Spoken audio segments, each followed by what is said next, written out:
সমুদ্র তীরে ছোট্ট কুঠুরিতে বাস করে গরিব জেলে নরেশ, তার স্ত্রী ও তাদের একমাত্র মেয়ে লতিকা। নরেশ গরিব হলেও তার মেয়েকে নিয়ে অনেক স্বপ্ন। লতিকা লেখাপড়া করে অনেক বড় ডাক্তার হবে। বাবা, আমার স্কুলের বেতন দিতে হবে। ম্যাডাম কালকের মধ্যেই টাকা নিয়ে যেতে বলেছে। ঠিক আছে, আজ মাছ বিক্রি করে তোমার স্কুলের বেতন দিয়ে দেব। শুধু মেয়ের স্কুলের বেতন জমা দিলেই হবে? ঘরে যে চাল ডাল সবজি কিছুই নেই, সেগুলো না আনলে সবার যে না খেয়ে থাকতে হবে, সেটা কি খেয়াল আছে?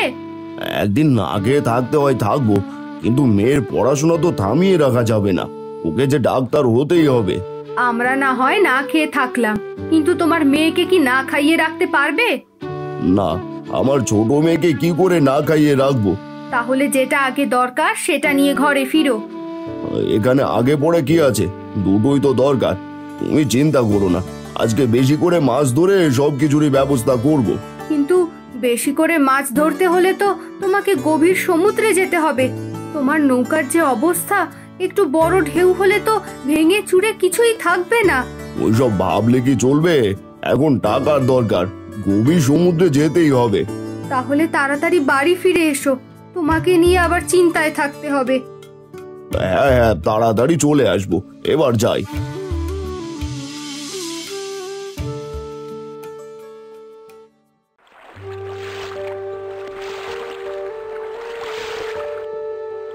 আজ যে কোনো ভাবে বেশি করে মাছ ধরতেই হবে, তা না হলে মেয়ের স্কুলের বেতনের সাথে বাড়ির জন্য খাবার কিনতে পারবো না। এই তো এবার সাগরের অনেক মাঝে চলে এসেছি, এবার মাছ ধরি।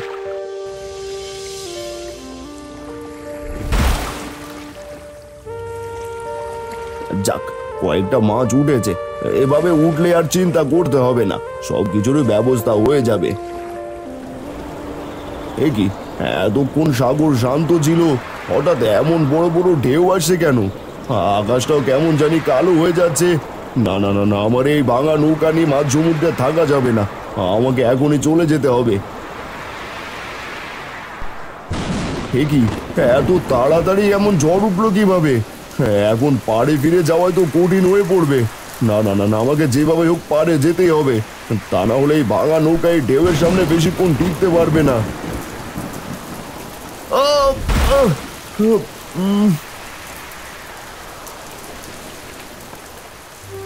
নরেশ সাগরের ঝড় থেকে বেঁচে কিনারায় ভেসে আসে ঠিকই, কিন্তু তার শরীরে অনেক আঘাত পাওয়ার কারণে সে অজ্ঞান হয়ে যায়। গ্রামের কিছু লোক নরেশকে এ অবস্থায় দেখতে পায়। তারা সবাই মিলে ধরে নরেশকে তার বাড়িতে রেখে যায়। মা, বাবা তো অসুস্থ হয়ে আছে, তাহলে আমি কি স্কুলে যাব না? মারে, তোর বাবা এখন অসুস্থ, এদিকে ঘরে কোনো খাবারও নেই। এখন তোকে স্কুলের বেতন দেব কিভাবে? আমাদের মতো গরিবদের জন্য লেখাপড়া না। তুই বাড়িতে থেকে তোর বাবাকে দেখাশোনা কর। আমি দেখি তো কারো বাড়ি কাজ করে কিছু খাবারের ব্যবস্থা করতে পারি কিনা। বাবা সুস্থ থাকলে কখনোই অন্যের বাড়িতে কাজ করতে দিত না, সেই সাথে আমার স্কুলের বেতনও দিয়ে দিত। হ্যাঁ, তা তো জানি, কিন্তু এখন তো তোর বাবা অসুস্থ। সে যে বেঁচে আমাদের কাছে ফিরে এসেছে, এই অনেক কিছু। এখন যেভাবেই হোক খাবারের ব্যবস্থা আমাকেই করতে হবে। ঠিক আছে, তুমি যাও মা, আমি বাবার খেয়াল রাখবো।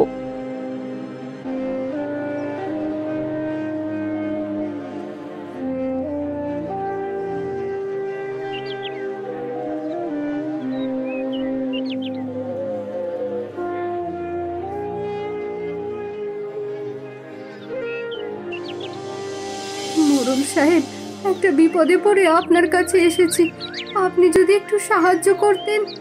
বিপদে পড়ে এসেছো? তা কি বিপদে পড়ে এসেছো? আমার স্বামী সাগরের মাছ ধরতে গিয়ে ঝড়ের আঘাতে এখন অসুস্থ হয়ে ঘরে পড়ে আছে। এদিকে ঘরে কোনো খাবারও নেই, ছোট মেয়েটাও না খেয়ে আছে। আপনি যদি আমাকে একটা কাজ দিতেন তাহলে অনেক উপকার হতো। হ্যাঁ হ্যাঁ, আমার বাড়িতে একটা কাজের লোক লাগবে। তুমি তাহলে আজ থেকে আমার বাড়িতে কাজ শুরু করো। আপনাকে অনেক ধন্যবাদ। ধন্যবাদ দিতে হবে না, এখনই কাজে লেগে পড়ো। থালা বাসনগুলো ধুয়ে কাপড়গুলো পরিষ্কার করো, তারপর রান্না বান্না করে ওদের জন্য খাবার নিয়ে যাবে। হ্যাঁ হ্যাঁ, এখনই কাজ শুরু করছি।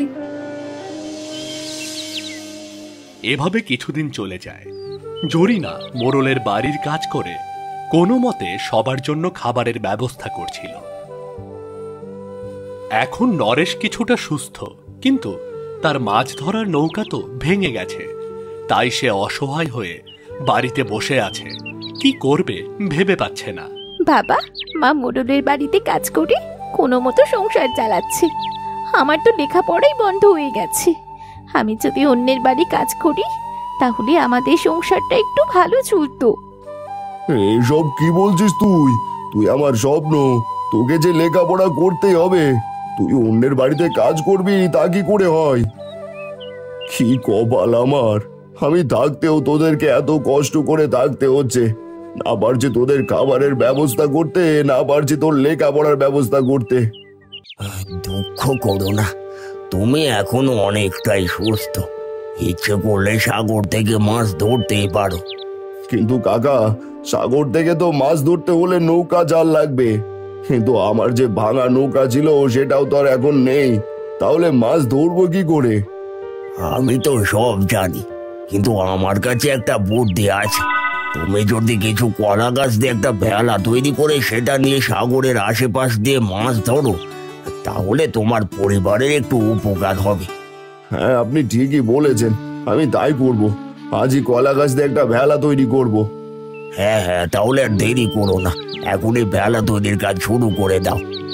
বাবা, তোমার এই অসুস্থ শরীর নিয়ে তুমি মাছ ধরতে পারবে তো বাবা? হ্যাঁ রে মা, আমাকে যে পারতেই হবে। তুই বাড়িতে থাক, আমি এখনই গিয়ে ভেলা তৈরির ব্যবস্থা করি।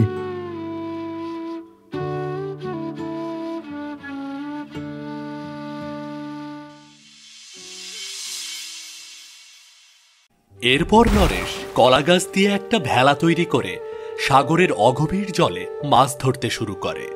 তার জালে প্রথমে তেমন কোনো মাছ না ধরা পড়লেও পরবর্তীতে সে ভালো মাছ ধরা শুরু করে।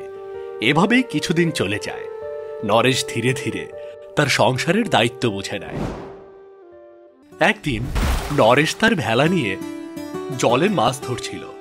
হঠাৎ তার জালে কি যেন আটকে যায়। এ কি, এত শক্তি লাগছে কেন? জালে কি কোনো পাথর বাঁধলো নাকি?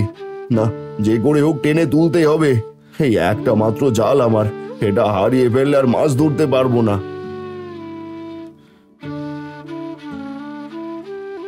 এ তো দেখছি পুরনো সিন্দুক। এই সিন্দুক দিয়ে আমি কি করব? আমার কুড়ে করে এই সিন্দুক মানাবে না। কি করি কি করি, মনে পড়েছে, এটা মোড়ল মশাইকে দিয়ে আসি।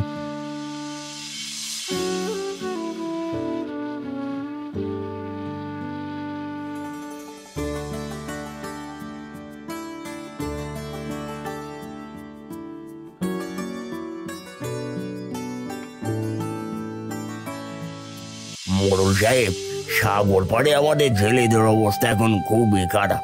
এরা যা মাছ ধরে পায় সেগুলো খেয়ে পড়েই শেষ হয়ে যায়। কেউ তাদের ঘরটা পর্যন্ত ঠিক করতে পারছে না।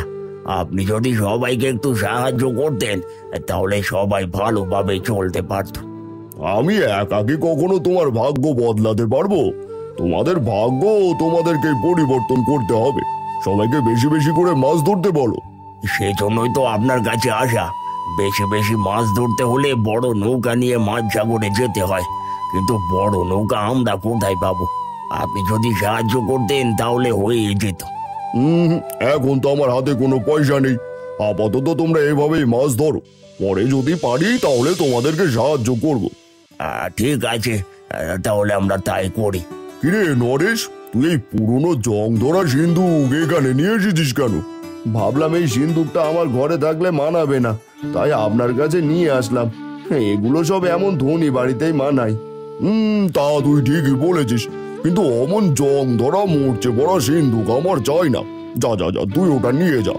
শোনো নরেশ, ওইসব পুরনো জিনিস বাড়িতে রাখতে নেই, অমঙ্গল হয়। ওসব সাগরে ফেলে দিয়ে এসো। না কাকা, এই সিন্দুকটা কেমন জানি ফেলে দিতে মন চাইছে না। এটাকে আমি ফেলে দেব না, এটা বরং আমি আমার বাড়িতেই নিয়ে যাই। হ্যাঁ হ্যাঁ তাই কর, এসব ভাঙা চোরা জিনিস আগে আমার বাড়ি থেকে সরা।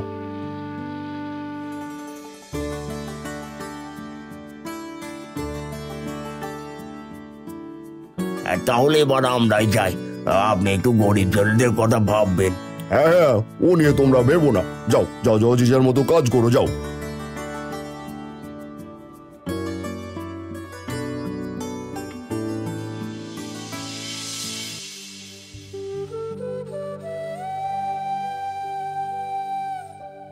লতিকার মা, ও লতিকার মা, একটু বাইরে আসো।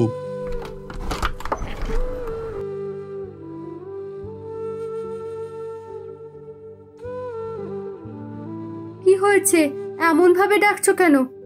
উমা, কাঁধে করে তুমি এটা আবার কি নিয়ে এসেছো? আর বলো না, সাগরে মাছ ধরতে গিয়ে এটাকে কুড়িয়ে পেয়েছি।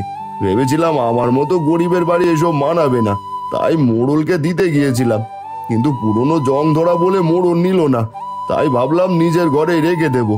তা না হয় রাখবে, কিন্তু ভিতরে কি আছে সেটা কি দেখেছো? দেখবো কি করে, তালা মারা রয়েছে, দেখছো না? তাহলে আগে দেখো কি আছে ভিতরে। ময়লা থাকলে সেগুলো ফেলে দিয়ে তারপর ঘরে নিও। না না, এটা অনেক ভারী, এখানে আর নামাবো না, একেবারে ঘরে নিয়ে গিয়ে তালা ভাঙবো। ঘরে চলো গো। হ্যাঁ হ্যাঁ, তাড়াতাড়ি ঘরে আসো, তোমার আবার ঘরে লেগে যাবে।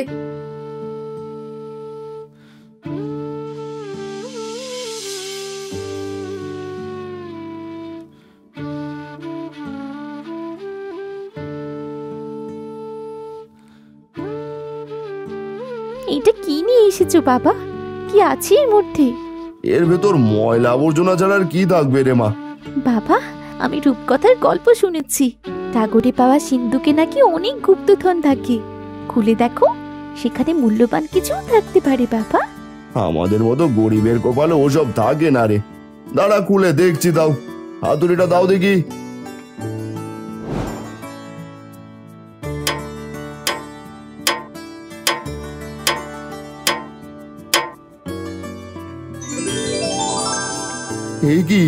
এ কি দেখছি? এ কি সত্যি নাকি আমি স্বপ্ন দেখছি? ওগো, তুমি স্বপ্নে দেখছো না, সত্যি দেখছো। এগুলো সব সত্যি, আর এগুলো সব এখন আমাদের। দেখেছো বাবা, পড়ে থাকা জিনিসের সব সময় ময়লাই থাকে না, সময়ে সময়ে মূল্যবান কিছু থাকে। হ্যাঁ রে মা, এতদিন পর আমাদের কষ্টের অবসান ঘটলো। এবার আমাদের সব স্বপ্ন সত্যি হবে। আমি তোকে আবার লেখাপড়া করাতে পারবো, নতুন নৌকা কিনে সাগরে মাছ ধরতে পারবো। এত অর্থ সম্পদ থাকতেও তুমি আবার মাছ ধরতে যাবে? এগুলো তো তোমার 14 পুরুষ বসে খেলেও ফোরাবে না। না না না না, এই সম্পদ আমি একা ব্যবহার করব না। এই সম্পদ আমি পুরো গ্রামের মানুষদের উপকারে কাজে লাগাবো। আমি এই গ্রামের সবার জন্য ঘর তৈরি করে দেব, সবাইকে মাছ ধরার জন্য বড় নৌকা তৈরি করে দেব, যাতে আমার মতো কষ্ট আর কেউ না করে। হ্যাঁ বাবা, তুমি ঠিকই বলেছ। এখন তো তোমার গ্রামের সব গরিবদের সাহায্য করা উচিত।